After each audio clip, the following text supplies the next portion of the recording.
Alright, so now we went back over the whole entire image with this white.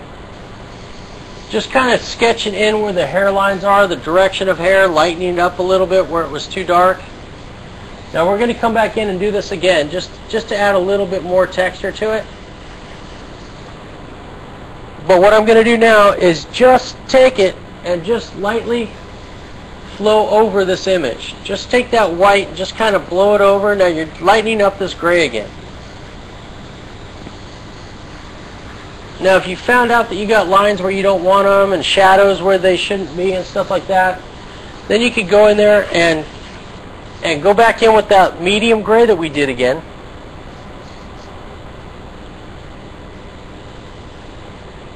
That medium gray, go in there and go back over it and kind of get that color back up.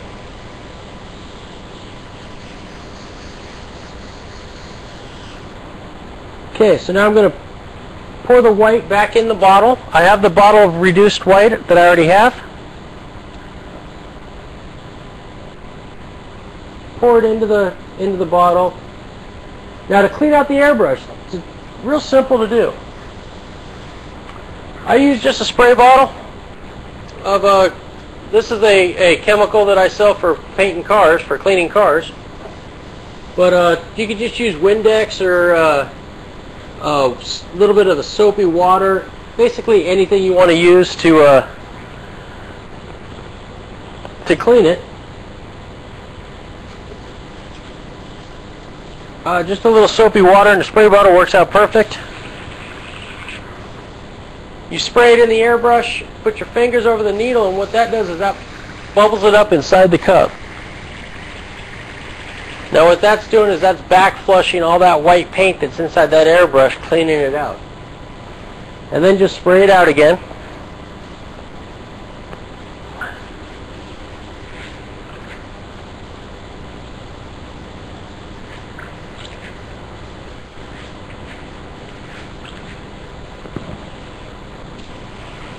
And now we're going to go with our next dark color.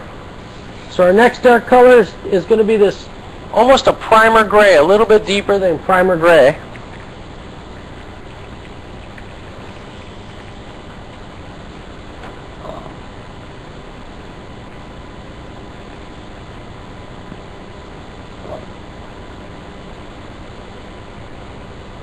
And I'm going to fill it up about halfway with this gray.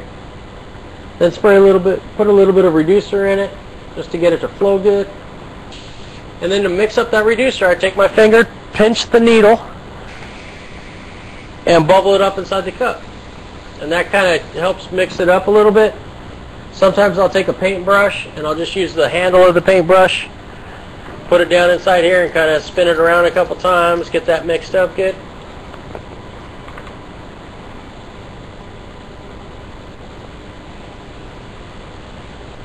And then always put the lid of the airbrush back on. I can't suggest that enough. Because a lot of the times people think, well, you know, I only got a little bit to do. I put it up here and you do a hairline and you flip that brush and the paint goes all down the front of your artwork. I've done that before. Or you're working on a hood of a car and you tilt the airbrush up to get it up on that hood of that car and it pours out.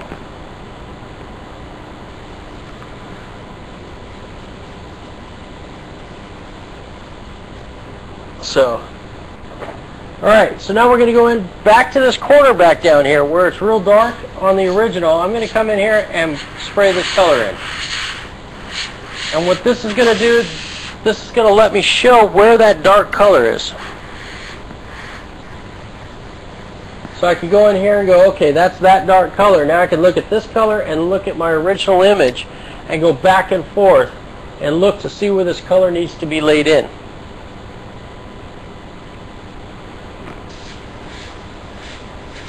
So now I'm going to sit there and kind of sketch this hair in. Now you can see how we're starting to get a little bit of that darker pattern in here, where you can really start to see a hair flow line here. Now we're going to look at the dark colors and just kind of put them where the dark colors are. A little bit in here just to get that little bit of hair flow line. going. Now pretty soon we'll be too dark for these areas, so we want to go in there and just kind of sketch out these lines, get the texture going, get that little contrast going.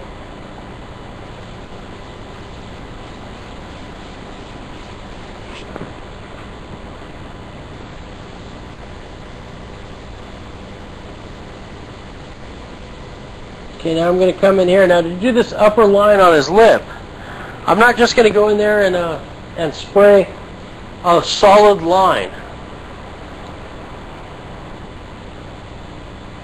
I'm going to go in there and I'm going to create the texture of the hair that's coming off the top of it. So as I come in here, I'm going to be spraying this line coming up and flowing into that line.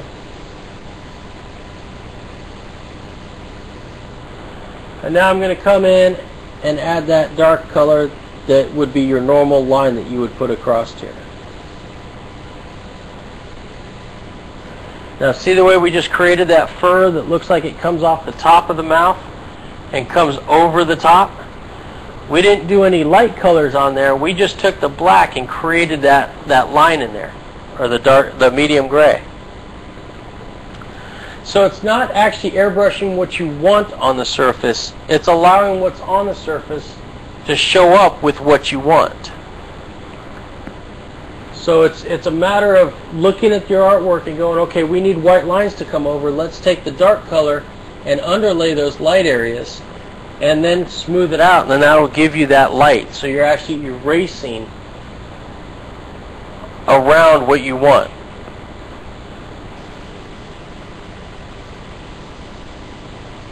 Okay, so just keep going with this texture, with the hair tone. And if you notice, I'm not going to sit there and draw a chin line, because if you draw that chin line, you're going to have this line that you can't get rid of. So what we're doing is we're actually adding in that dark area, but without drawing an actual line. We'll do dots and bumps and lines to get that look of the hair being in there. Now, if you're looking at the original image, you know that we're going to go a lot darker than this around this mouth area. So this is kind of just underline what's going to be in here. So you could go in there and do little lines and make sure you can correct stuff. Kind of look at that pattern and try to understand how to get that flow in there.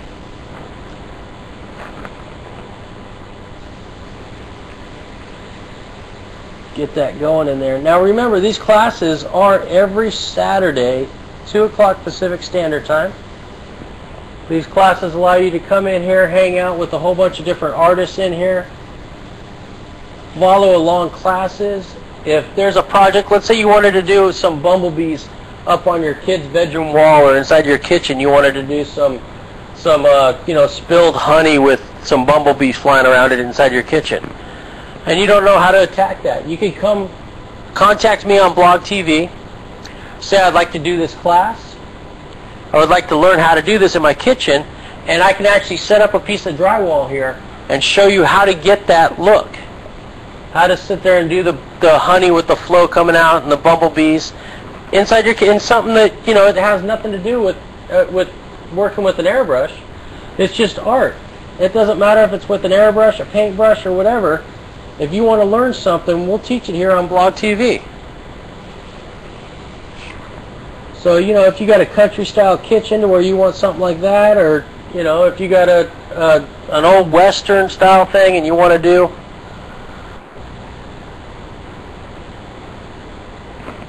if you want to do like a Western theme and you want to be able to do, maybe a belt buckle or a horse running into a wall or something like that, we can do all that. It doesn't matter what we do on this class. It's up to you guys out there on Blog to give us the ideas for these classes.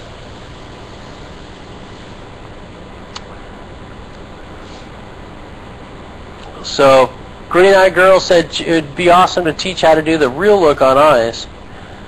So we could do a class just on doing airbrushing a set of eyes.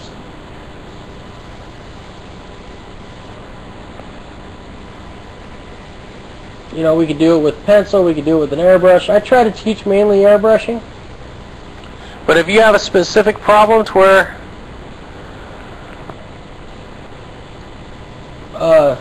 where you're going to come up with this project and you need a little art instruction on it, that's what we're here for. Blog TV allows us to do that.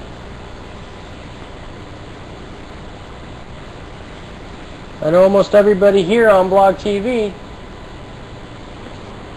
kind of has fun with these shows to where everybody's sitting there talking and kind of doing stuff like that, but here you actually get to learn something. You get to come inside this classroom here and sit down, grab some paintbrushes, some colored pencils, some markers, or whatever you got, and get back to your inner childhood. I bet everybody was an artist when they were 2 or 3 years old. Everybody had a set of crayons, coloring books, and some colored in the lines. I colored out of the lines. You know, it's just having all that fun of being able to go back to that.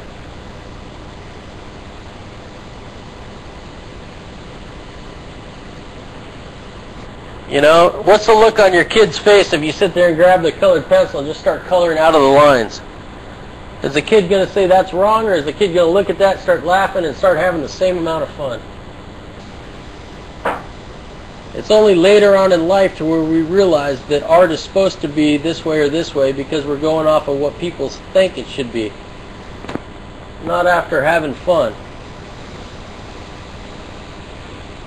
How many kids care if they color in the lines or not? They just have fun. They grab that colored pencil and just go at it, right?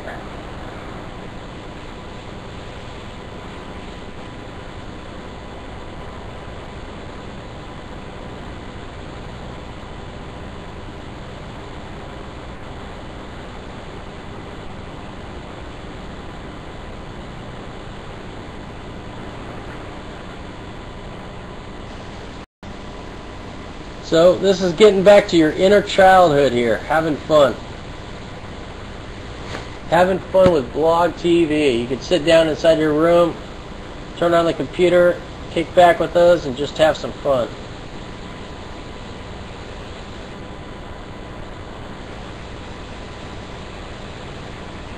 We can do happy little wolves, happy little trees.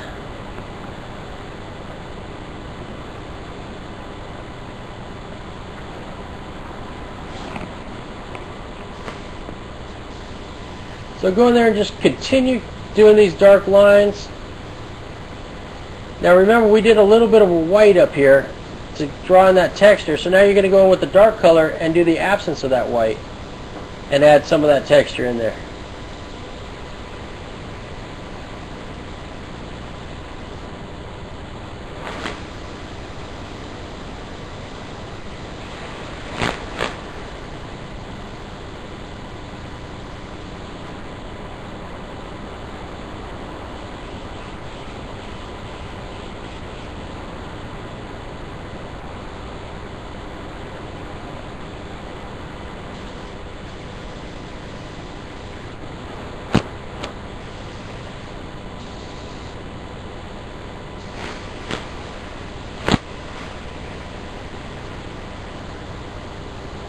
Okay, now if you notice where I'm doing these dark colors, I'm kind of going back and forth and kind of scratching the airbrush, as if it was a pencil just going in there and doing shade lines. But I'm doing it with the airbrush. And that's kind of the muscle memory we were talking about earlier, is your fingers constantly going back and forth, pulling this trigger back and forth.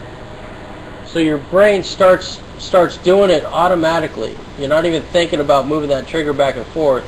You're just thinking line here, line here, line here, dot here, dot here, dot here. And your brain's doing that right off the bat, not even thinking about it. So that's where that muscle memory comes in.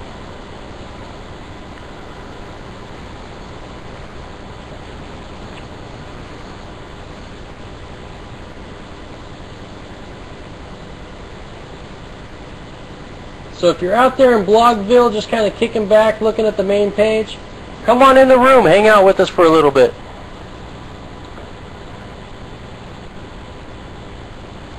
You know, Blog TV is allowing us to do this on Blog TV, so we got to thank Blog TV. Everybody give a thumbs up for Blog TV inside the room right now. Blog TV is making this happen.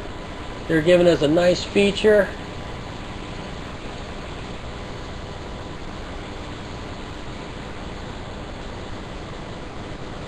Show the love to Blog TV. Thank you all the Blog TV personnel. Thanks for doing what you do.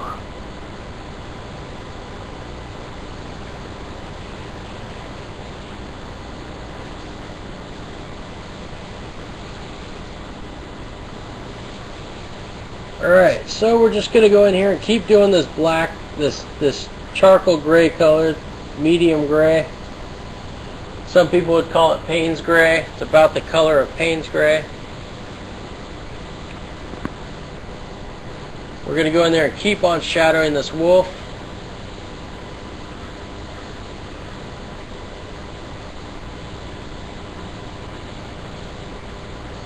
Now, if you guys have something you want to learn on Blog TV, that's all you have to do is come inside the room, make a suggestion, and we will work on that in the following weeks. This one is a scarred wolf. This suggestion was by Punisher.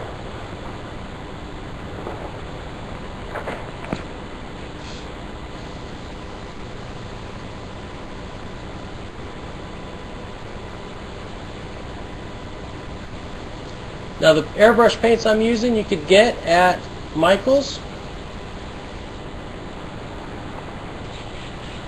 and other airbrush art stores.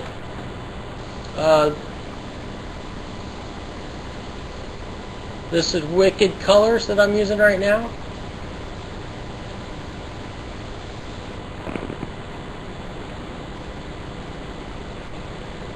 I buy most of my airbrush paints through a place called Coast Airbrush. They're local to me.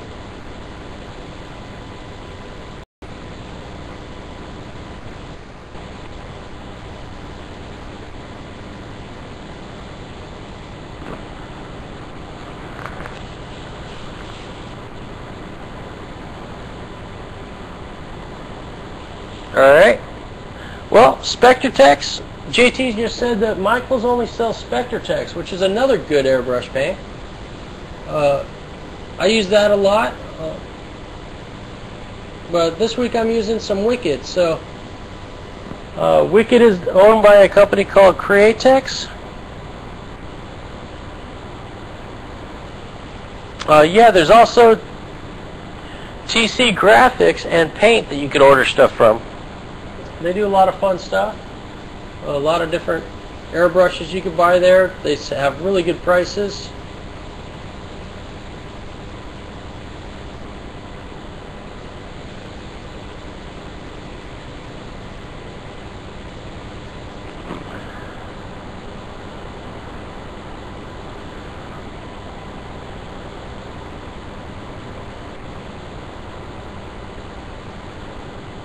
Yeah, TC Graphics is on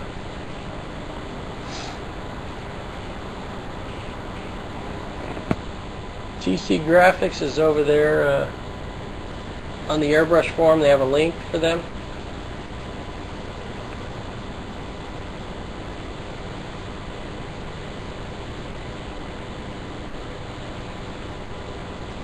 So everybody out there that's watching, come back in later. We'll still be working on this.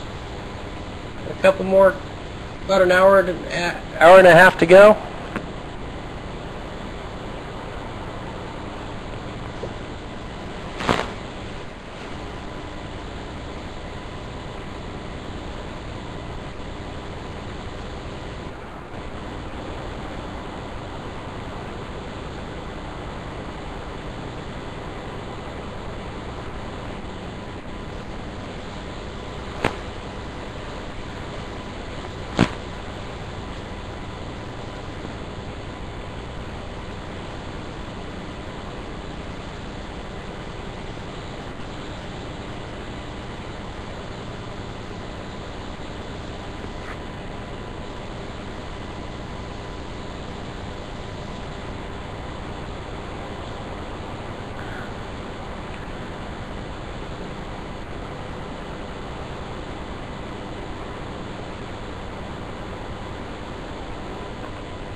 Okay, so now what I'm doing is I'm coming in here and just airbrushing the dark areas, kind of getting the flow going.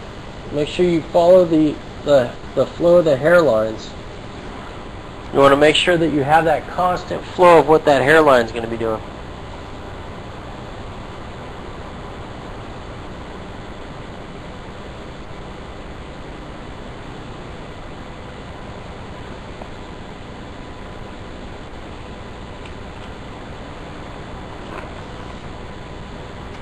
Now we got a dark spot on the wolf right in this area. I'm going to look at his ear line, come down and kind of do a grid on the picture to get where that dark color is. Because I didn't sketch that in, so I'm going to have to use that kind of imaginary grid line to go in there and guess where that dark hairline is.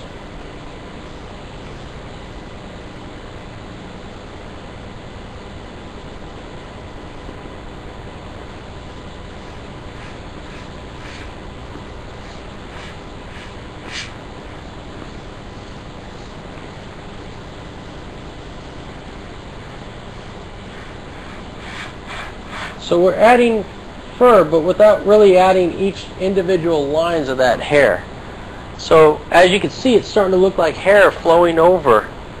But what we're doing is we're just kind of going in there and cutting out all these different lines. Thank you, Martina. Martina's saying she just tweeted the class show. So people out there on Twitter can sit there and come inside here and check out what we're doing. Kind of spreading the love about airbrushing and different artwork. Make sure you do that for us and all your friends. You know, it's kind of neat to be able to sit there and talk to all these different people all over the world with your Twitter accounts.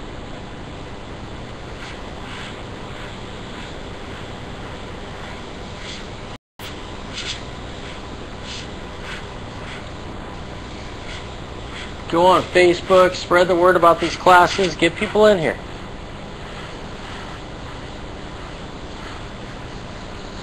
What it might do is get some of your friends in here that were thinking about having you do something. They see this and then they go, oh, you do this too? I want this on this. So it could also help get you guys some work for artists that sit there and do this stuff.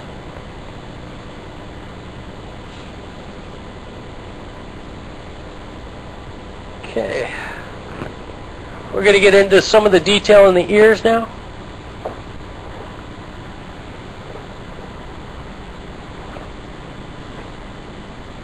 A little more dark color in here, just to get this kind of darked in. If you look right above his eye, it's real dark.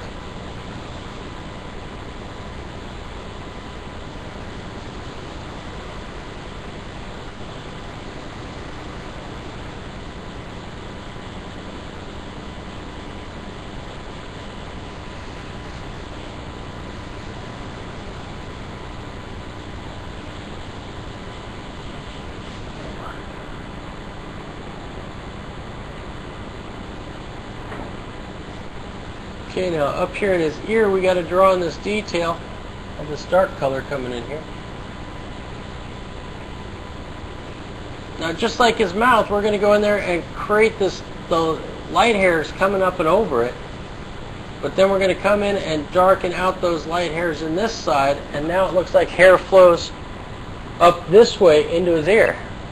See how we just created that?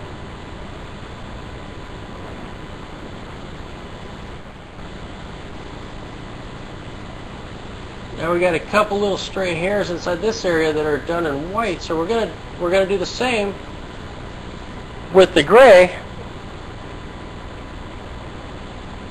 kind of feeding that color into that area. And then it comes up over here and does this weird little kind of U-shaped looking pattern over here. So pay attention to the patterns that you have in here. See how it kind of almost looks like a little, like a U and then an L kick coming off of that? So look at the absent shapes and the shapes that are in this with these colors. It'll help you draw out those patterns a little easier.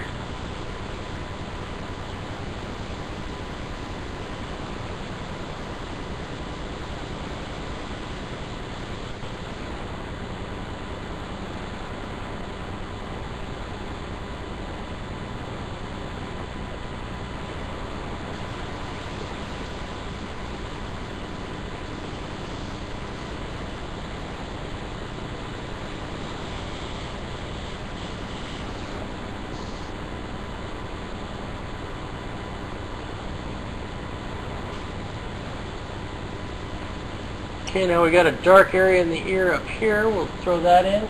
Now once again, allow those little dark lines to kind of be dagger strokes going up towards the top, as we pull that color right down into that area.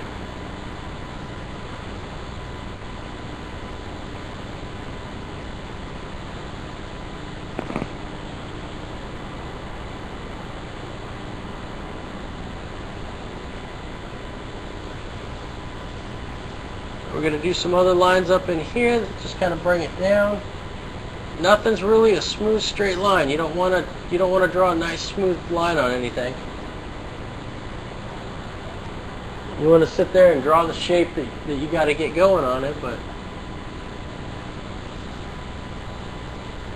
and here we're going to bring in some of that dark color, just kind of throwing it up in there, kind of dagger strokes, lines.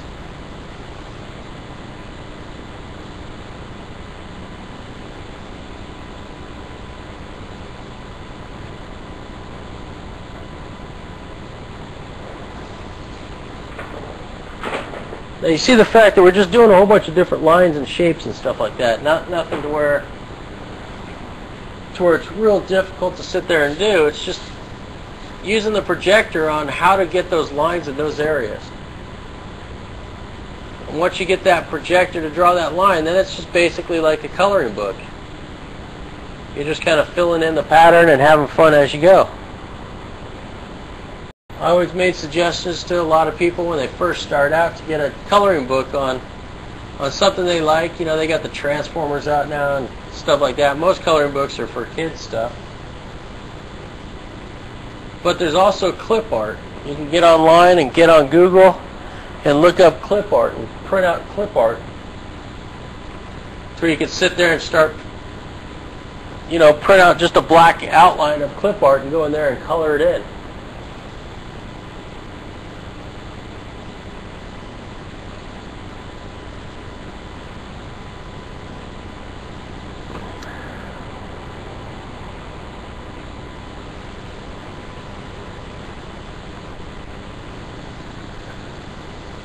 Alright, so now there's a little dark area back here behind his ear that kind of pushes his ear out to make it look like it comes out in front.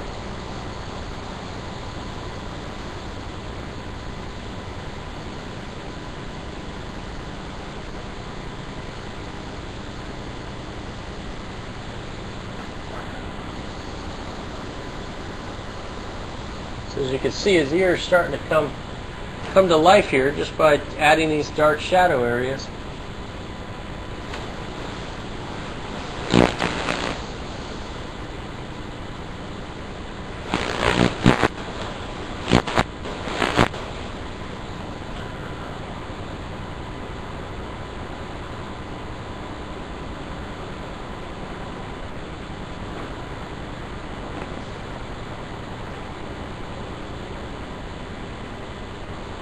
How you doing, Iceman? Yes, I will be teaching in Colorado. We're going live in Colorado